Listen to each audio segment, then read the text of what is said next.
He has cholera. I'm so sorry.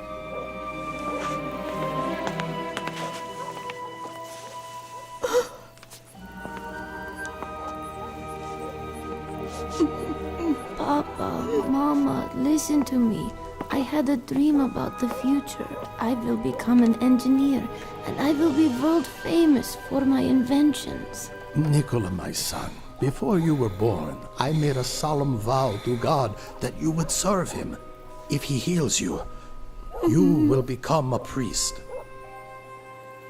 Papa, please. I know I will recover if I become an engineer, and then everything will work out for the best.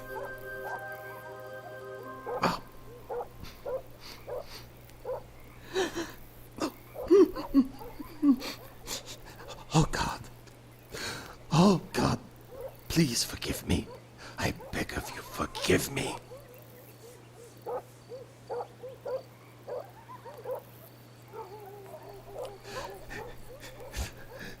Yes. Fine. You can be whatever you want to be. I give you my blessing.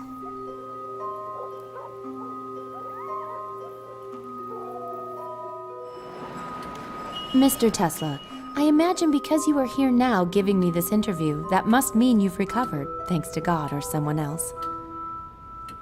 Yes, to the complete surprise of everyone in my village, I made a complete recovery in just a few days.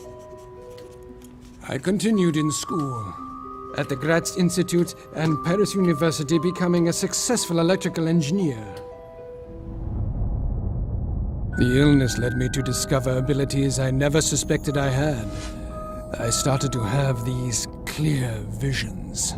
Flashes of light began to cover the pictures of real objects. In time, they simply replaced my thoughts. My mind developed a new and different process. Using this process, I could construct an invention in my mind first, where I could perfect it. And only after designing it completely in my mind would I then test it in the laboratory. That's the way it's been, all of these years. Stop that. Writing down the story of my life, you will need a lot of ink. Here, you can use this instead.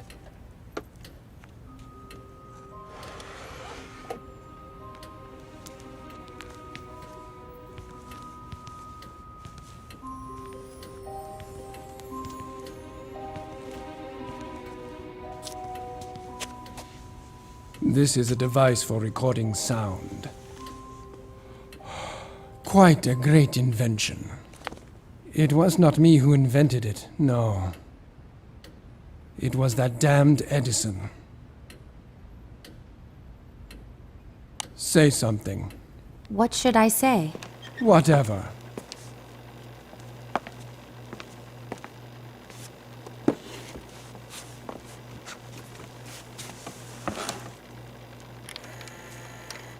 Say something. What should I say? Whatever.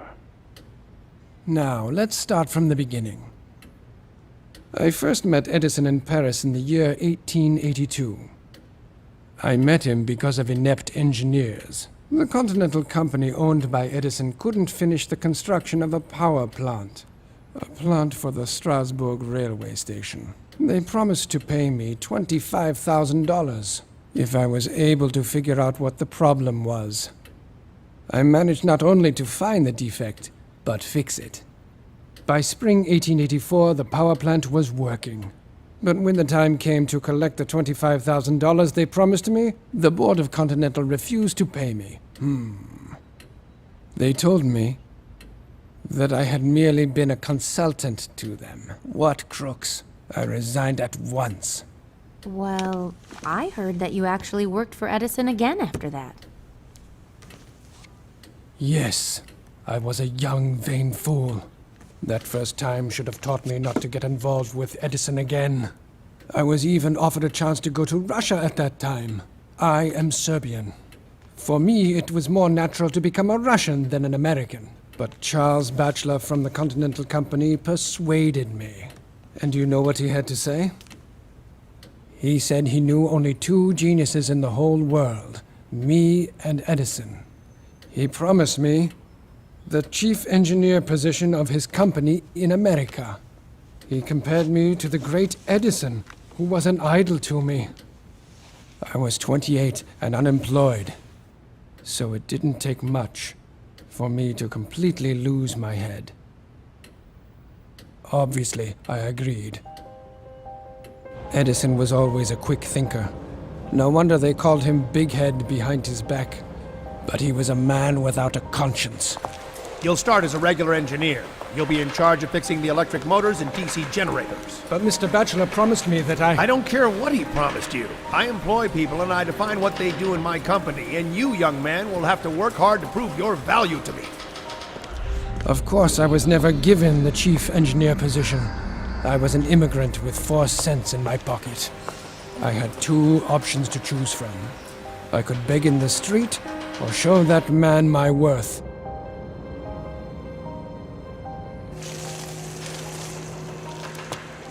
I began to work like a man possessed. For 6 months, I worked myself to death repairing DC electric motors 18 to 20 hours a day. But the more I worked, the more I understood that direct current was not perfect at all. So I started to design my own concept of a motor which would be able to produce a new kind of current, alternating current. As opposed to Edison's preference, direct current, alternating current is changing its magnitude and direction all the time. These changes are called the frequency. But the most important difference between AC and DC is that the direct current power plant using the usual voltage can transmit electricity effectively really no more than 1 mile. This means that in order to illuminate New York using direct current power plants, we had to build a huge network of local stations. But with alternating current, this would not be the case. Using AC to illuminate New York, we needed only one big power plant.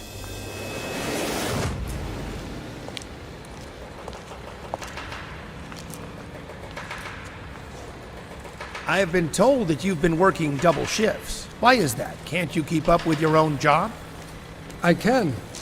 But I'm also working on the AC machine as well. But AC makes no sense. My DC generator works perfectly. Well, not quite. Show me. It could be improved. Take a look at what I've designed here. You have some brains, but you're a foolish immigrant. Now hear this. If somehow your crazy ideas can manage to improve my inventions, I will pay you $50,000. Understand? I'll do it.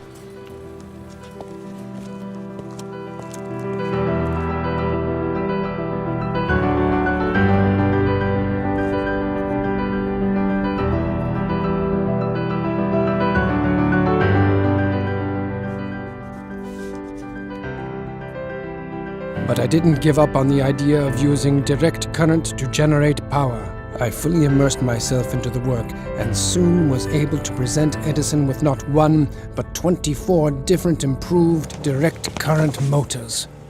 Here are all my drawings, sir.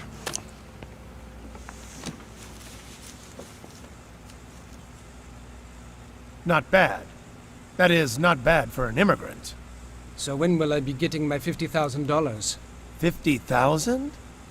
Young man, you don't seem to understand American humor.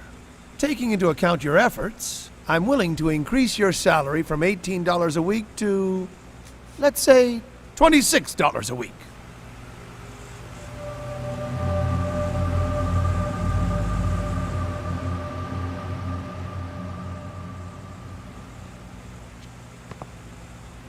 Business by nature is filled with cheating. And there was nothing uniquely American in the fact that I was duped. But it was one thing to be deceived by the functionaries in Edison's office in Paris, but here, I quit immediately. I was forever disillusioned in the great American inventor Edison. 1, 2, 3, 4, 5, 6, 7, 8, 9, 10, 11, 12, 13, 14, 15, 16, 17... Fine. Care to join me? Thank you. I try to keep to a schedule.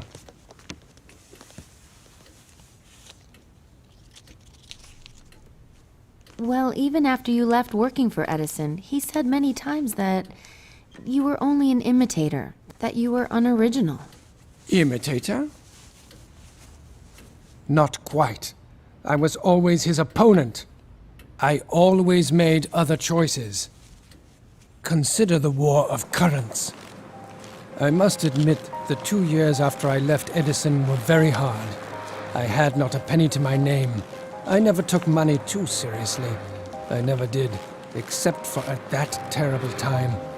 At that time, I worshipped every penny. My breakfast cost 4 cents. My dinner cost the same. And sleeping on a floor at night cost me 5 cents. This lasted for a year. In order to earn my living, I had to find part-time jobs. Day laborer, porter, digger of ditches. I lived for the moment. I had no money to think about tomorrow. When autumn came, I rented a single bed in a common room for 10 cents a night. What a luxury. Edison must have been gloating. But one day, everything started to change.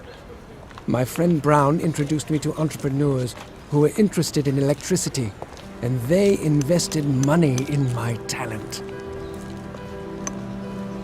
It was an amazing transformation. In one moment, I went from being a beggar to becoming co-owner and manager of a serious company dealing with the installation of new arc lamps in the streets. I thought it was ironic that I rented an office next to Edison's company. We had received many orders from all over America for our electrical products.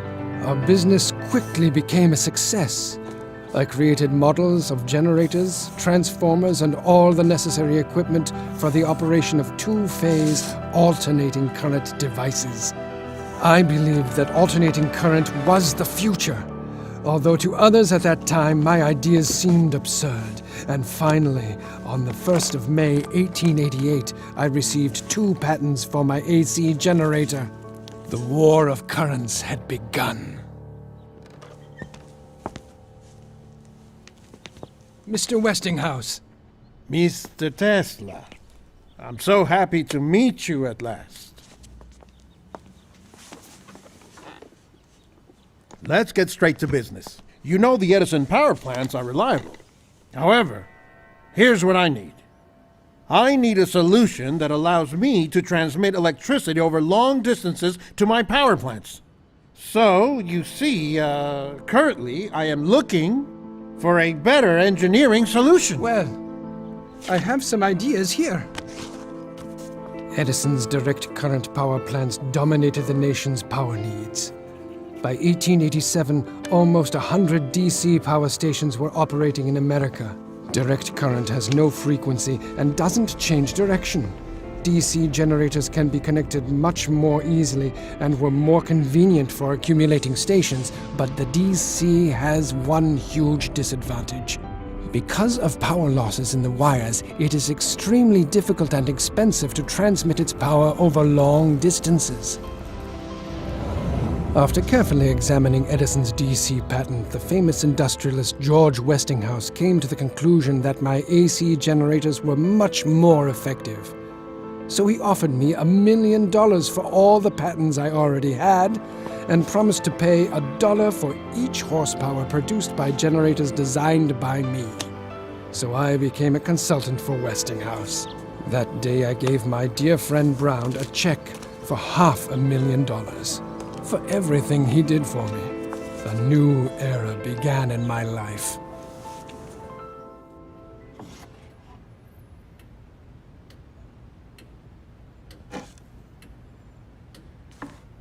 Alternating current is perfect. It is so pure and beautiful.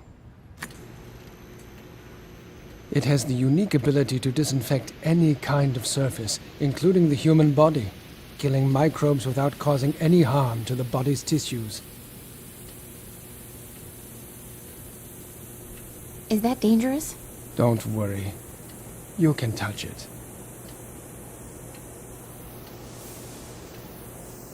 Go ahead. There's no need to worry, young lady. I've passed 1,000,000 volts of current through my body, and you see, I am still very much alive. If the frequency is above 700 hertz, the current simply flows over your body. Isn't it wonderful? Together with Westinghouse, we created the first stable working AC generator. Finally, Edison realized that his reign as the electricity king was coming to an end. Sir, a letter for Mr. Tesla.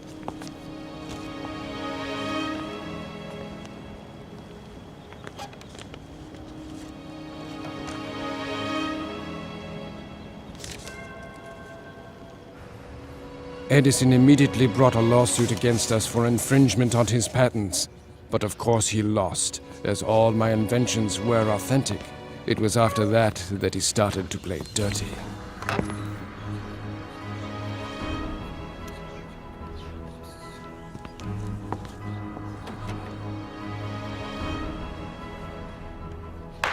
At Edison's instigation, a new type of execution was adopted.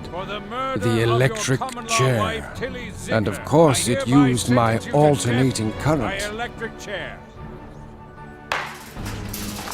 Poor Westinghouse objected and even hired a lawyer for Kemmler, who was the first person in the world to be sentenced to death by electric chair. What a grisly way to die.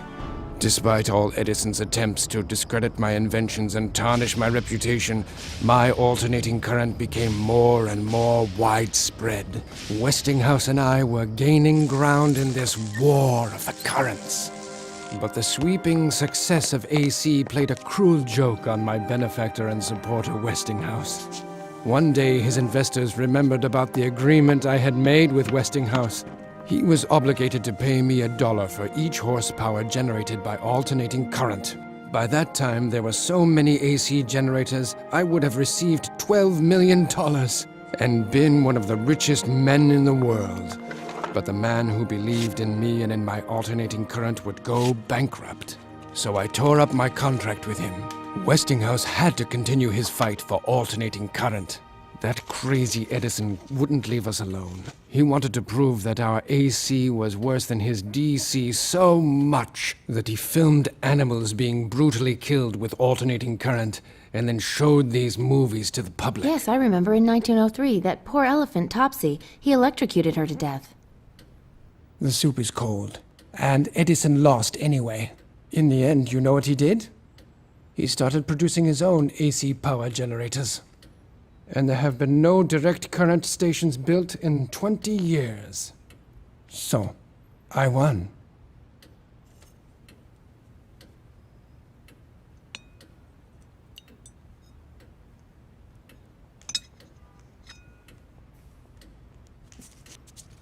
$320 milliliters.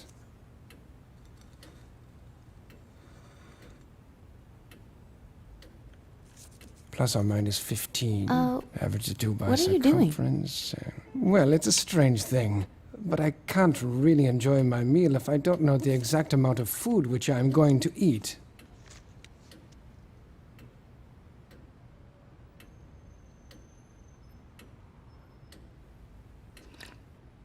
As for Edison, I have never seen him again. Never. Even after he burned my laboratory. You mean the fire on Fifth Avenue? Many speculated it could have been sabotage. Even at that time, people were asking which of your employees were bribed by Edison. Do you know how it came to this? For 7 years, I worked in my laboratory studying magnetic fields and high-frequency currents. It was a productive period for me. As a result of my work, I received many patents, almost as many as Edison. As a result, the American Institute of Electrical Engineers invited me to lecture about my achievements in front of the most prominent electrical engineers of that time. I lit lamps simply by putting them in an alternating electromagnetic field. I showed how to transmit electricity without wires. I sent out lightning and used my hands to pass a current of 1,000,000 volts through my body. It was a huge success. I received a great ovation, and for the first time was called by my peers a man of the future. They offered me Faraday's chair, saying that since his death, no one else had been worthy to sit in it. Then they let me sip the whiskey from Faraday's cherished bottle. It was a great honor. Edison, of course, could not stand them recognizing me. On the 13th of March, 1895, there was a fire in my laboratory on South Fifth Avenue. All of my property was burned, as well as all the records for the last 10 years. As a result of the fire, I went completely bankrupt. Of course, Edison was not so stupid as to leave any evidence that he was behind the fire. But who else could have benefited from this? Within half a year, my business began to thrive again. Instead of starting from the beginning to rebuild what I had created, I restored everything from memory. Thanks to me, Westinghouse triumphed over Edison, winning a huge contract for the construction of a hydroelectric power plant at Niagara Falls. The newly formed company of Niagara Falls invested $100,000 in my research. With this money, I set up a great laboratory at 46 Houston Street, where I constructed a unique mechanical oscillator, which I used to do research on selective resonance.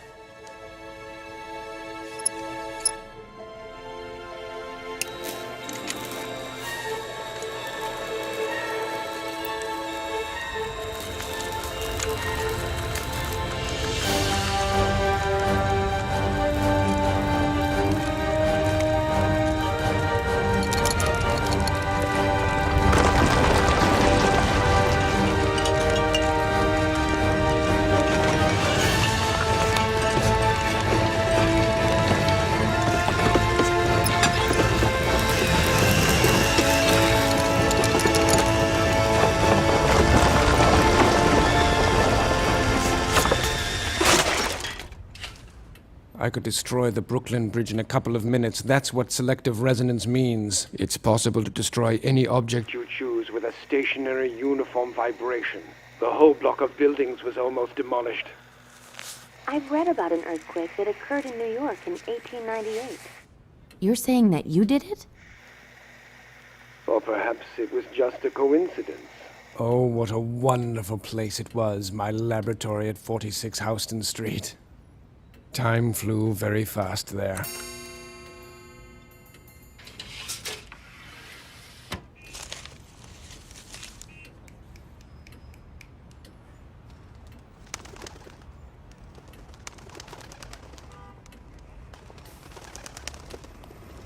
I envy the pigeons. They do not need to play stupid human games. They just spread their wings and fly away whenever they want. Without any regret. I don't like people. But I heard rumors about the elaborate parties which you used to organize. Yes, I threw...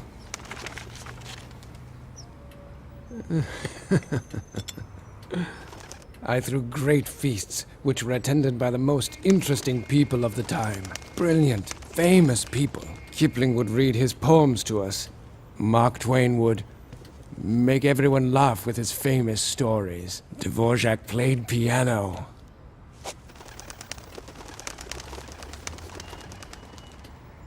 And then I would take them all to my laboratory. I showed various interesting experiments, and we talked about the future of science. Those evenings were unforgettable.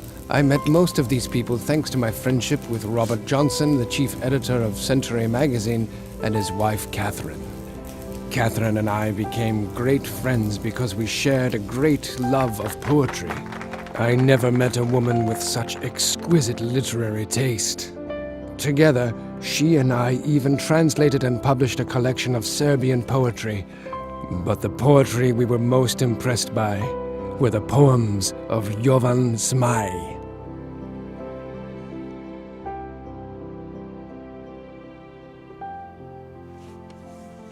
Honor can't be bought with gold, for an honest man can't be sold, since he needs it like the sun. The dishonest man would surely sell, but everyone knows quite well. As for honor, he has none. Yes, Robert was a dear friend of mine. And as for Catherine, oh, I loved her as much as a man can love a woman. And she loved me, but she was my good friend's wife. I've heard that once you saved Robert Johnson's life by persuading him to cancel a train trip, the train he would have been on crashed. I don't know what surprises me more, the fact that you predicted the train crash or that you actually saved the life of your rival, meaning you gave up your chance to be with Catherine. You must remember Robert was a friend of mine. As for that train crash, knowing it would happen was not unusual for me. I could always foresee the future, but not everyone believed me. I begged my friend and patron, Colonel Astor, not to board the Titanic, but he didn't follow my advice. How sad. Or maybe it was just a coincidence. Speaking of him, I've heard that Colonel Astor, who was the owner of the Waldorf Astoria hotels, was the one who gave you $30,000 for your research in Colorado Springs. That is not quite true. Mr. Astor financed some businessmen from a local electric company in Colorado Springs who were researching the electric potential of thunderstorms. It was they who invited me there. The fact that Colorado Springs is located in a zone of strong geomagnetic activity intrigued me. What this means is there are more thunderstorms in that area than there is sunshine. The local engineers wanted to know if there is any way to accumulate the energy produced by lightning strikes and then use it. Of course, I could not pass up a chance to participate in such a unique experiment. The laboratory I built there was ideal. I put up a sign there saying, "Abandon all hope, ye who enter here," and began to do my geomagnetic research. In the center of my lab, I built this massive transformer. One end of its primary winding was grounded, and the other end I raised to a great height. As a result, this device was able to store energy and produce a lightning-like current of several million volts and a frequency of 150,000 hertz. But I wanted more. I wanted to know whether this technology could transmit energy wirelessly over long distances using the ground as a transmitter. Not far from the lab, I put 200 bulbs in the ground and waited for a storm. As soon as the ball at the top of the mast was struck by lightning, my laboratory came to life. The transformer collected the lightning energy and threw it into the atmosphere with triple force.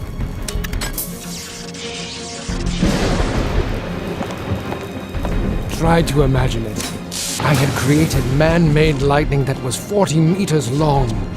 The energy flow covered the city. The entire city was literally saturated with electricity.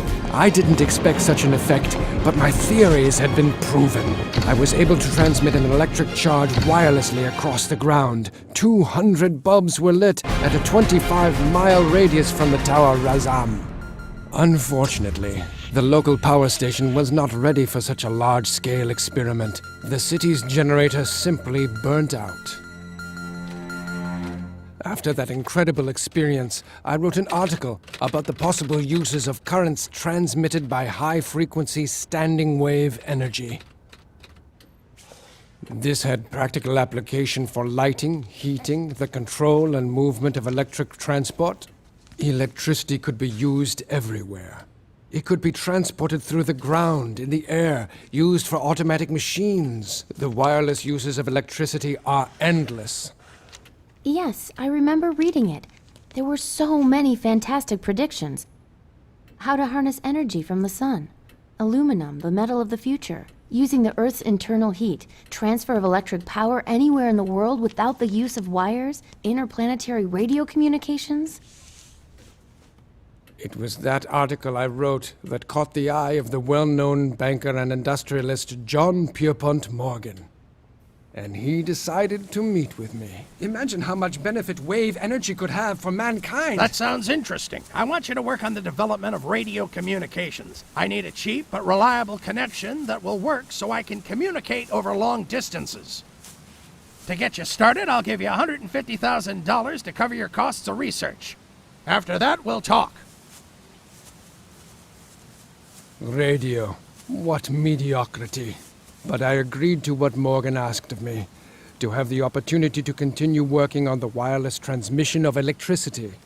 We bought several acres of land on Long Island and started the construction of a wireless transmission power station.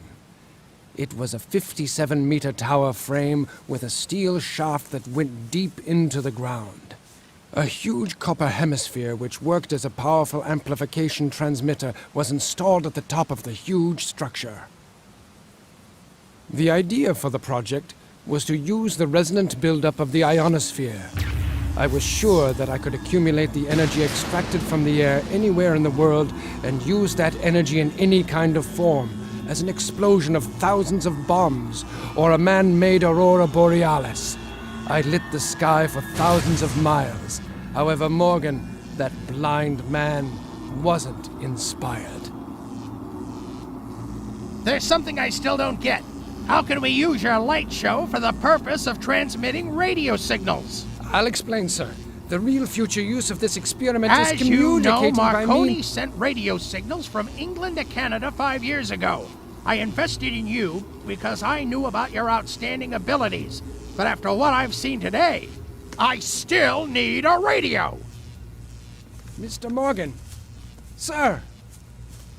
Sir, with this plant we can send energy for thousands of miles, not just some radio signals. You could have a second wireless tower I am not near the Niagara interested in Falls in things New unless York. they give me an immediate commercial profit. I need radio signal transmissions. Marconi! I want you to know I was 3 years ahead of Marconi, that simpleton. And that Russian Popov. In 1893, I developed my first radio 5 years before them. Morgan cut off all his funding. The Wardenclyffe project was shut down. In 1917, in the middle of the First World War, the tower, which could have been the beginning of free electricity, was destroyed. The United States government suspected that German spies might somehow secretly use the tower as a radio transmitter. However, Morgan didn't stop me from managing to achieve something monumental. I was able to conduct only one complete experiment under the Wardenclyffe project, but how great it was! To avoid any loss of life, I found the most remote location in eastern Siberia and sent through the ionosphere a huge burst of energy to Tunguska, and that is where it exploded. The entire northern hemisphere saw that light that I had created. Wait a minute. Are you implying that the Tunguska meteorite explosion was you? I'm not implying anything. I was forced to sign a non-disclosure agreement by the US government. But those who had eyes could see the truth. Come, take a look. No wonder those damn security services still keep track of me. What makes you think he's a federal agent? Because with the sheer enormity of my intellect, my mind could still create a massively destructive weapon. The Tunguska meteorite was only the beginning. I designed the rays of peace which could destroy thousands of planes 100 miles away. Every country would be able to defend itself with an invisible Great Wall by putting towers with the rays of peace along their nation's borders.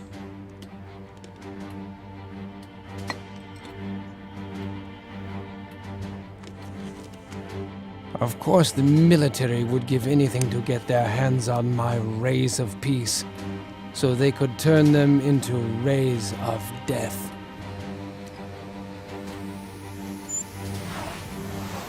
Because if my rays of peace were placed in a certain configuration, anything surrounded by them would be utterly destroyed. I could be the main secret weapon of the Pentagon, but I hate war. But that's the way our world works. Governments have a way of turning peaceful inventions into weapons.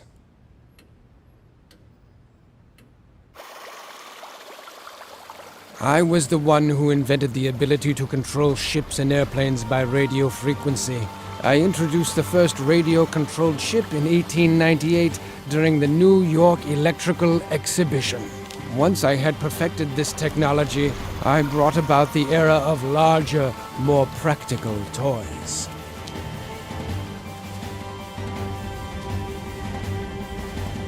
My research and experiments made it possible to control a warship remotely from the shore at a distance of 25 nautical miles. You see, it's really quite simple. Continuous control is possible via an automatically received signal of disparity between the desired and present location of the ship you're controlling, so you can make any object move to wherever you want. Naturally, the military immediately seized on the opportunity to control warships using radio waves.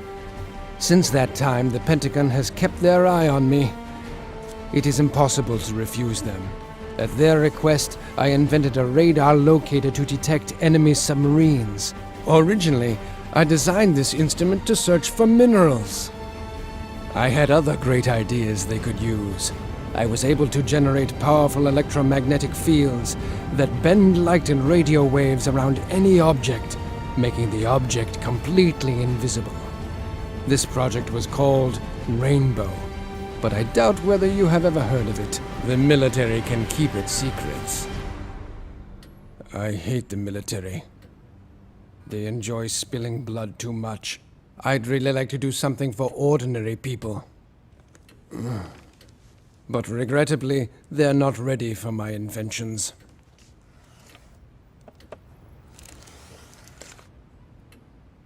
They're blind and stupid.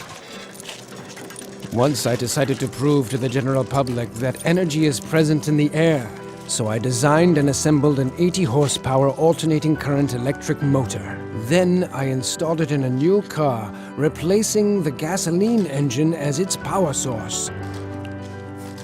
My electric motor functioned flawlessly for an entire week without an additional power source.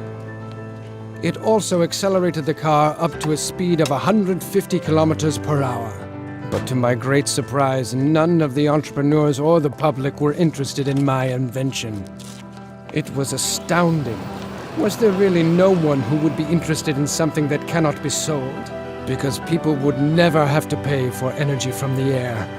At that time, a couple of newspapers published articles accusing me of having connections with the evil spirit. This deeply offended me. I took my motor and never again showed it to anyone. When I lie quiet in bed at ease, then let my time be done. If you fool me with flatteries, till my own self's a joy to me. If you snare me with luxury, let that be the last day I see. Goethe. Right. The scene where Faust sells his soul to Mephistopheles. So you have no connections to dark forces?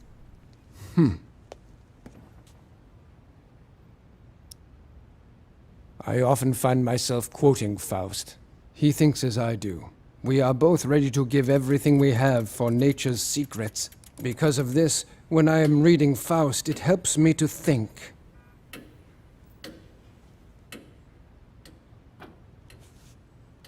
My greatest inventions were born while I was engrossed in poetry. In 1915, the Nobel Committee even wanted to give me the Nobel Prize in Physics, but I refused it.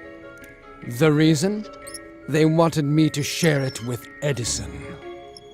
I must admit, to his credit, Edison did the same. However, I couldn't refuse the gold medal of Edison given to me by the Institute of Engineers and Electrical Technicians, but the very sound of the name Edison annoyed me.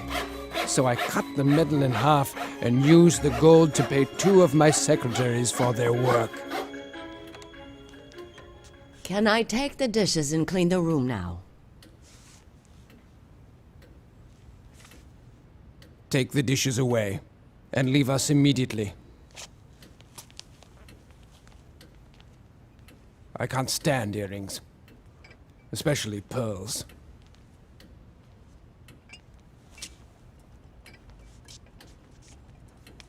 Those earrings have fake pearls. Good for her. The only way I could enjoy talking to such women would be by radio. As if they were aliens. But aliens don't exist. If they did, I'd give anything to be the one to interview them.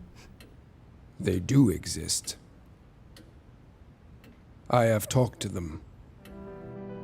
In the first quarter of this century, everybody went mad because of the popularity of a new medium, radio. People with money to invest didn't want to talk about anything except that damned radio. I thought the idea of radio was old news and did not want to take part in any of their revelry. But in 1926, the heirs of Colonel Astor asked me to rework the radio transmitter to improve the quality of radio communications. I agreed, only for the sake of my old friend. While testing my equipment, I suddenly caught mysterious signals that were generated by some kind of technology. According to my calculations, they were sent from Mars, with a probability of 94%. But it happened only once. Perhaps it was because Mars was closer to the Earth than it had been in several thousand years. The signals stopped, and I could never prove that I had really caught the radio signals from Mars. But my contact with Mars had become the talk of the town. H.G. Wells mentioned my experience in his novel, The First Men on the Moon. There is definitely someone out there. Someone who wants to meet us just as we want to meet them. I believe someday we will meet them, creatures that can overcome the stellar abyss. We could learn so much from them.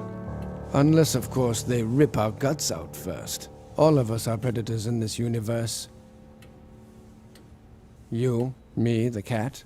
Is that cat yours? Cats don't belong to anyone. That's why I love them. They produce electricity out of thin air, like I do.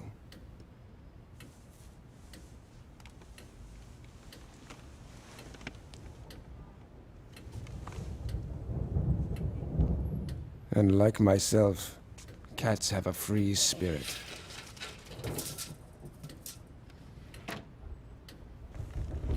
Here's a storm. So aren't you afraid? Me afraid of the storm? Once when I was a child, there was a terrible electrical storm. A tree next to me was struck by lightning. I felt as if the electricity was passing through me, but I didn't feel that it was hurting me. That's why I feel like I'm part of the storm when it arrives. I don't need a generator to produce power. I understand the greatest mysteries of existence. I can control the energy of the universe. I possess that kind of power.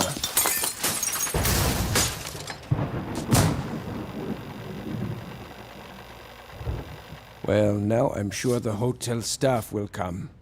And the bill will come to about $200. Excuse me, sir. Can you explain this mess you created? I'll pay for it. Clean it up later. Now get out. Luckily, poverty doesn't threaten me anymore. I am the honorary director of the Belgrade Scientific Research Institute. They give me a fixed salary. The motherland helps. As I told you, I can foresee the future, and I will now make a prediction. You'll see one day money will love me so much that my face will appear on banknotes. You mean your face would be on money? Like Franklin, Lincoln, and Washington? I know it will. We've spoken enough of this. Now tell me about the future. You promised. Of course. But you must comprehend that the future begins right now. It should be common knowledge that corporations are buying advanced inventions and then putting them under wraps in order to have a monopoly on technology in this world. In spite of that, these inventions will slowly make their way into our world. Electric motors will replace internal combustion engines. People will talk across great distances using personal radios. Electronic calculation devices will be carried in a suitcase. There will even be a unified information system throughout the world. It will be possible to send any information wirelessly anywhere. And energy too. Imagine this if you can. We will be able to send electricity wirelessly to the remotest areas on Earth. Another startling development will be the creation of artificial intelligence helping humans in their activities, but it will also be used as a weapon capable of manipulating people. The military will use microwaves of energy to disable communications and incapacitate the electronic devices of their enemy. And by gaining control of ionospheric energy on a global scale, we will be able to create earthquakes. I predict you will live to see all these things. What a future. A terrible and great time is waiting for us. For you, but I won't see it. My time is short. I have only one more day on this earth. Tomorrow. You're the last. No more visits, talks, or women. Women? Eleanor Roosevelt, the First Lady. She invited herself to be my guest the day after tomorrow. Unfortunately, Mrs. Roosevelt was so persistent that I couldn't refuse her without causing a public scandal. That is why my departing will solve the situation perfectly. In fact, that's why I agreed to meet you. Because I am out of time. But now that the story has been told, it is time for you to leave. But, sir, we haven't... I wish I could tell you much more about my many developments. Solar batteries, artificial intellect, gas turbines. But as I said, I am completely out of time. We will never meet again. No one will ever know to where I've disappeared. But, sir, Not another word. Just go. What a pity. You'll never have the opportunity to use all the things you heard from me.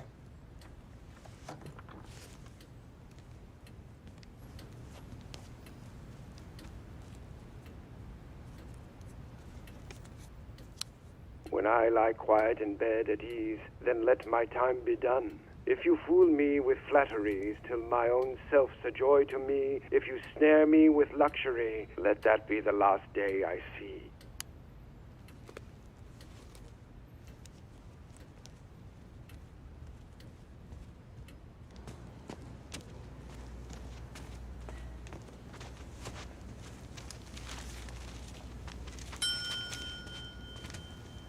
I'll take that tape recorder you have, please.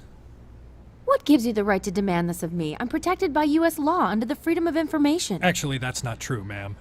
Everything this man produces is considered property of the U.S. government and subject to seizure. So please, don't make things more complicated for yourself. Now I have a warning for you. If you tell anyone about this, you'll be imprisoned in Leavenworth the rest of your life. Understand, ma'am?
Pardon me, but what has happened to Mr. Tesla? Mr. Tesla?